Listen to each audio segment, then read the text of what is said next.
This dog we say is a Sears and Roebuck dog,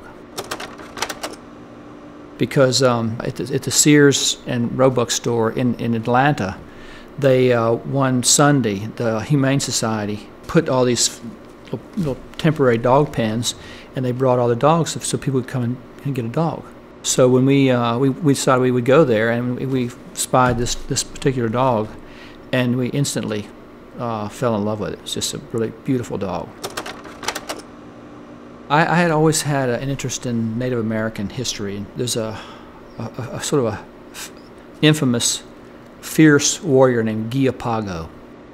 Also, the dog looked like a painted pony, so we named it Pago. We were living in Texas. We found this house that was advertised in the paper as a Swedish pioneer home in the middle of nowhere. And when I say that, you could stand on the in the front of the house and look around and see for miles and miles in every direction. The house came with a goat and another dog named Red and 30 Polish chickens. These are very refined, groomed hybrid chickens that have special little flu-flu kind of hair. It looks like little haircuts and little bouffants and little fluffs on their feet. This particular day, we took Pago out when we took our first load of furniture to move there, and we thought we'll just leave her, let her run around and just get acquainted to her new house. And so we went back to Austin, about 25 miles south, and we're getting another load of furniture and loaded it up and came back. And when we were driving, we were, again, it was out in the middle of nowhere where you can see at great distances. And we were driving along and we saw the house and we said, what in the world is that? And because the yard looked like snow had fallen. It was completely white. And we gone, oh my gosh, is that the chickens? And what happened was Pago discovered the chickens, and they were in this pen. They had real high fences, and she couldn't get inside. But what she did was she just frantically ran around the outside of the pen. She was still doing this when we got there. The chickens just went berserk. They just freaked out, and so a good number of them just fluttered and flew out.